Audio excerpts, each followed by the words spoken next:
the last couple of months, we've mainly been concerned with the more theoretical parts of the course, proving theorems like Cauchy's theorem and Cauchy's formula, and leading up to the residue theorem. Today I'm going to be dealing not with a theory, but with techniques, and I'm going to spend this program actually evaluating some integrals. The first is one you've already met in the last radio program. It was our semicircle example. In this example, I want to integrate the function e to the iz over z squared plus 1 around this semicircle, which consists of part of the real axis from minus r to r, together with this semicircular bit in the upper half plane. And I'm going to assume that r is greater than 1. Well, how did we do this one? We used the residue theorem. The integral of a function around a contour gamma is just 2 pi I times the sum of all the residues at the poles alpha j lying inside the contour. So we can evaluate the integral just by calculating residues. Well, let's see how this works with our particular example. So the first thing is to find out where the poles are. Well, we don't get any poles from the numerator. We only get poles when the denominator is 0. In other words, at plus I and at minus I. But minus I lies outside the contour, so we can ignore it. So we only need to look at the pole at I, and this lies inside the contour because r is greater than 1. So applying the residue theorem, we have that this integral is equal to 2 pi I times the residue at I.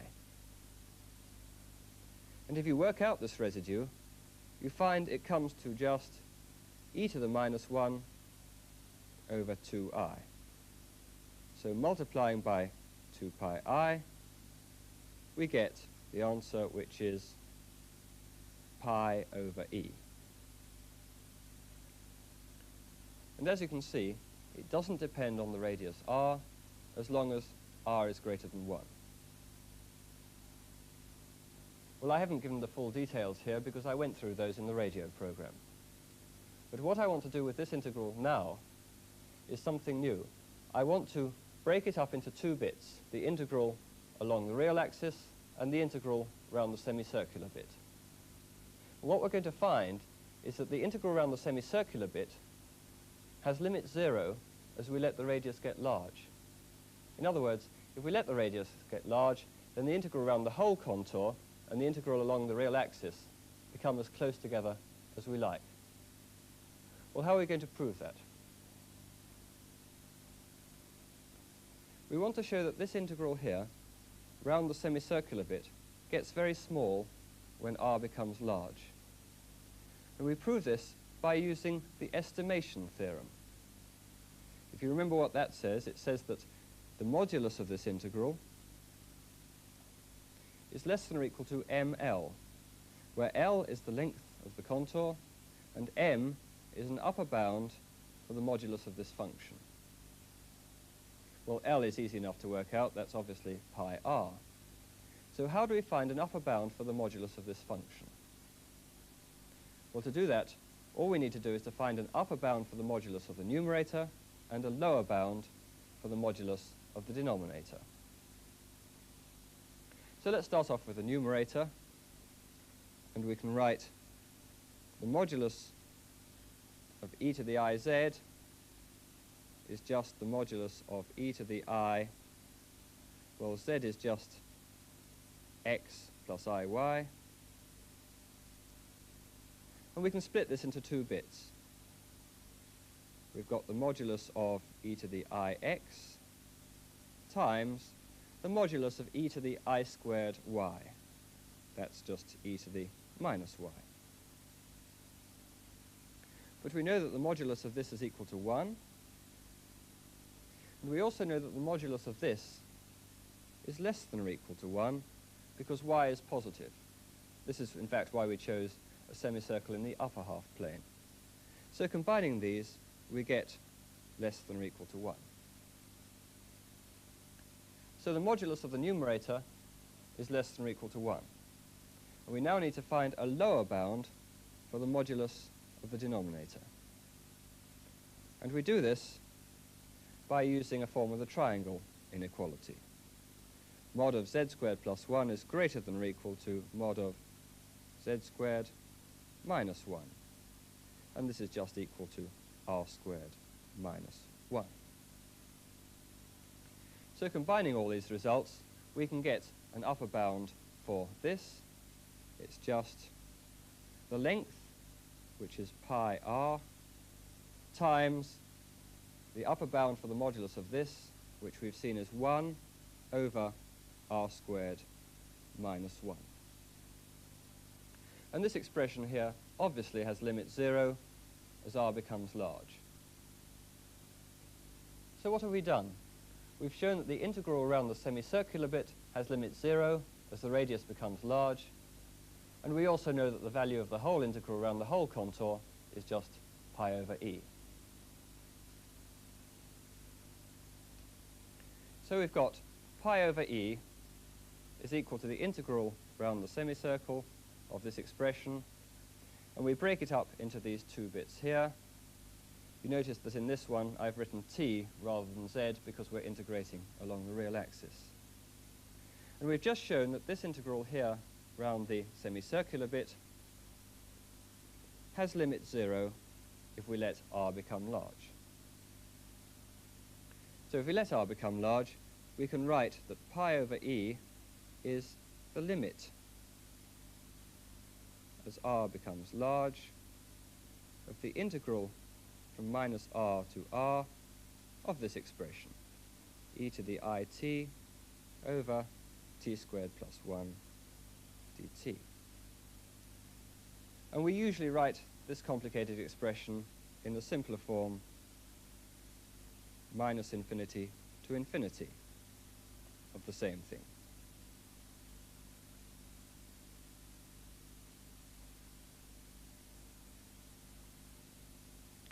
So the integral of this complex valued function here is just pi over e. But there's one more thing we can do with this, because we know that e to the it is just cos plus I sine. So we can split this equation into real and imaginary parts. So let's do this.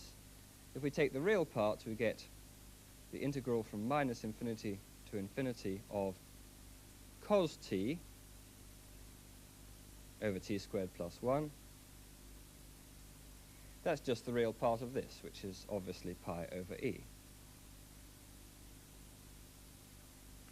And we can do the same sort of thing for the imaginary part.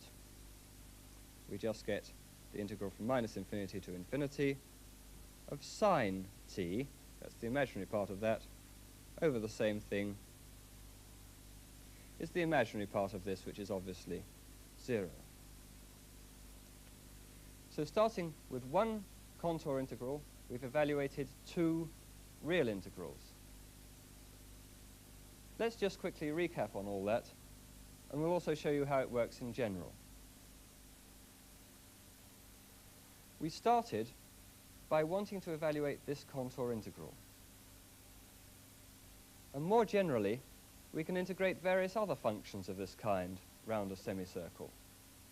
We usually take f to be a rational function. To evaluate our integral, we used the residue theorem, giving the answer pi over e. And in general, we just work out 2 pi I times the sum of the residues inside the contour.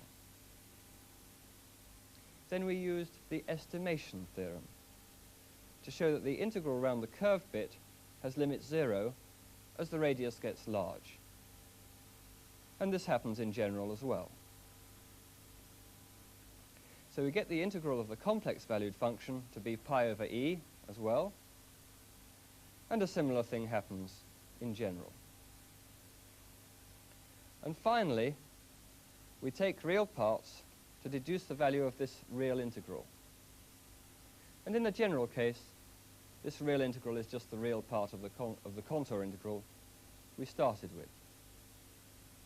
So by starting with complex integrals, we can work out certain types of real integrals. But in practice, the whole procedure usually works the other way around. Usually we're given the real integral to evaluate, and we do it by evaluating the corresponding complex integral. But there's one problem which can arise. What happens if the function we want to integrate has a singularity on the real axis? Well, to show you what we mean, I've got an example here. Instead of looking at the integral of cos t over t squared plus 1, which we worked out before, supposing we put an extra term in, t minus 2, in the denominator. And the first thing we've got to do is to work out what this means. It's now an improper integral because the function isn't defined at the point 2, and 2 lies within the range of integration. Well, to work out what it means, you may remember the definition from the text, that if f is undefined at the point c, then we integrate up to c minus epsilon, and then from c plus epsilon onwards, and take the limit as epsilon approaches 0 through positive values. So the meaning of this is as follows. We just take the integral from minus infinity to infinity. We know that that is the limit as r tends to infinity of minus r to r. And then we can write this as the limit as r becomes large of, well, it's the integral from minus r to 2 minus epsilon plus the integral from 2 plus epsilon to r. And then we take the limit as epsilon tends to 0 through positive values. So now we know what this integral means. How are we going to evaluate it? Well, the natural thing is to try and use a semicircle. Well, if we try and do that, we get a picture like this. 2 is a pole, and we can't draw this line because 2 would then lie on the contour. So how are we going to get round 2? We have to take a bite out of the contour like that. So now we have to integrate round the outside, along the 2 bits of the real axis, and round the bite. And it turns out that as epsilon becomes small, the integral around the bite is easy to calculate. It's just minus pi I times the residue at the point 2. Well, intuitively, this is because supposing we were integrating right the way round 2, then it would be 2 pi I times the residue, whereas we are just going backwards halfway round, so it's minus pi I times the residue. So all we have to do now is to let r become very large, so that the 2 bits of the real axis tend to the whole real line, and we can carry on as before. Well, both of these examples, we've used semicircles. But sometimes when we're doing contour integration, we need to use other forms of contours. And in my next example, I want to use a parallelogram. I should warn you that this example is rather more difficult than the sort that we'd be likely to give you. So don't worry too much about the details. The important thing you should get out of this example is the basic method we use. And it's much the same as what we had before. Well, here's my problem right here. It's an integral which turns up in statistics quite a bit and in various other applications. And what I want to do is to show that the integral of e to the minus x squared is equal to root pi. Well, to simplify things later on, I'm going to make a slight substitution. I'm going to replace x by t times root 2 pi, a linear change of variable.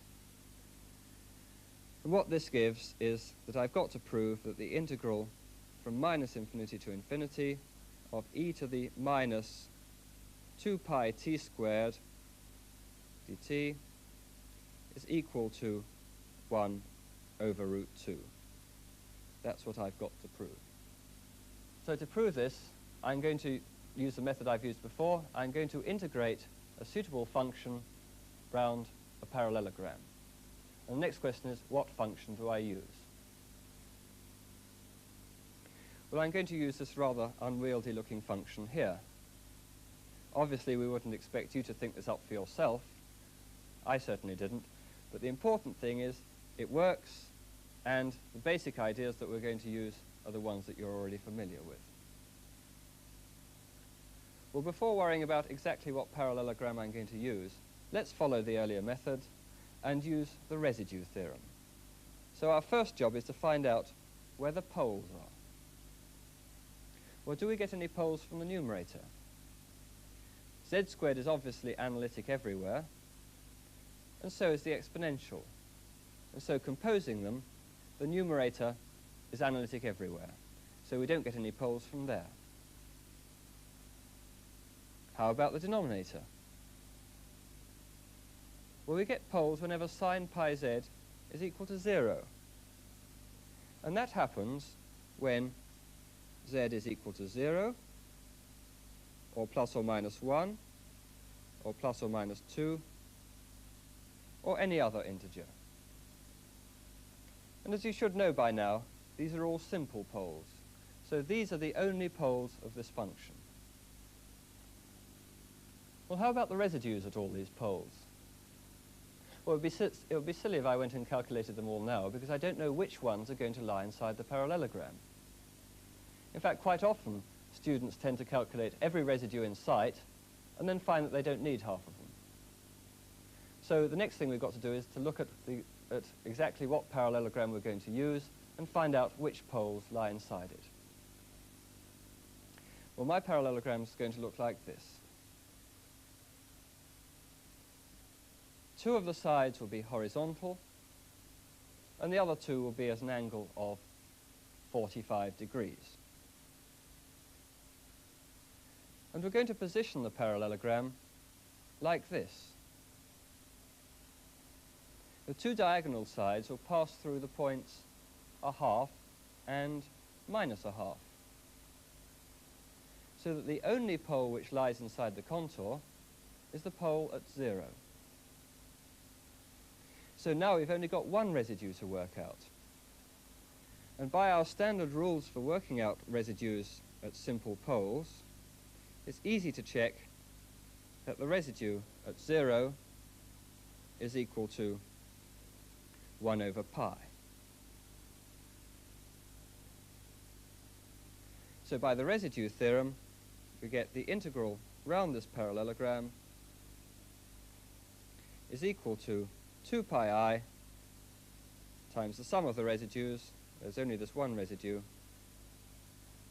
and multiplying these together we get 2i. So 2i is the value of the integral taken around the parallelogram. We've now got to relate this to the problem that we're trying to solve. And to do this, we split up the parallelogram into its 4 sides.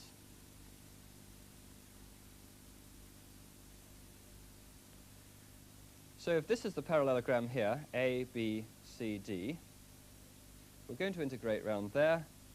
We know that 2i is equal to the integral round this parallelogram, and we break it up into the 4 bits AB, BC, CD, and DA. Now it turns out that as the parallelogram gets longer and longer, so that as this height becomes larger and larger, then the integrals along the top and the bottom have limit 0. So we can ignore them. We've proved this in detail in the broadcast notes, so you can check that there. So we've only got to worry about the integrals along AB and along CD, the two diagonal sides. And we do these by parametrization. Let's look at AB first. The line AB can be parametrized in this way by z equals 1/2 plus 1 plus I times t, as t goes from -r to r. So we just have to substitute that in. Well, as you can imagine, the details of this are a bit complicated, So to save time, I've written them out in advance. And this is what we get.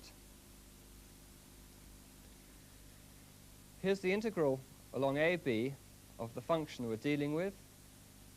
And we parameterize by z is equal to a half plus 1 plus I times t, as t goes from minus r to plus r.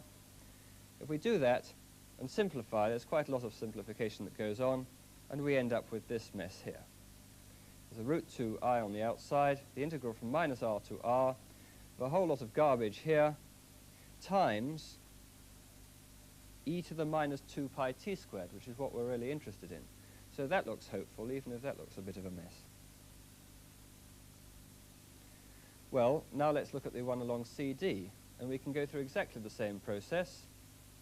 The integral along CD of this function, we can parameterize it in the same sort of way, and we can carry out the same sort of calculations. And what we end up with is root 2I as before, the integral times a lot more garbage, times, again, what we're interested in. Well, how are we going to salvage these e to the minus 2 pi t squares and get rid of the others? Well, we do that by adding. We want to know the integral along AB plus the integral along CD. So let's add these together and see what we get. Well, we get a root 2I times the integral from minus r to r. We'll worry about all this bit in a minute, although there's certainly a cos pi 1 plus I times t on the bottom. And we've got the e to the minus 2 pi t squared dt common to both integrals. So the question is, what goes on top? Well, here we have e to the I times something, and here we've got e to the minus I times something. Well, when we have e to the I something plus e to the minus I times something, and we add them, we get twice the cos. So we get 2 cos pi times 1 plus I t. Well, the details don't matter, but what's important is that these look rather similar. Lo and behold, they cancel, and all we're left here is just the 2.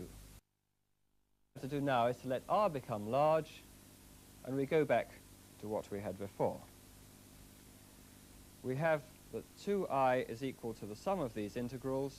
We've just worked out that this sum is 2 root 2I times the integral from minus infinity to infinity now, because we've let r become large, e to the minus 2 pi t squared dt. This is what we want to find, so we just cancel out the 2I, and we get the integral from minus infinity to infinity, e to the minus 2 pi t squared dt. That's what we want to find. This is just 1 over root 2, which is the answer we were trying to get. Well, as I said before, that was rather a hard example. Actually, it was only the details which were complicated. The basic method was the same as before. We used the residue theorem, and then we split up the integral into its component bits. So now you know what to do. You can go away and evaluate lots more integrals on your own.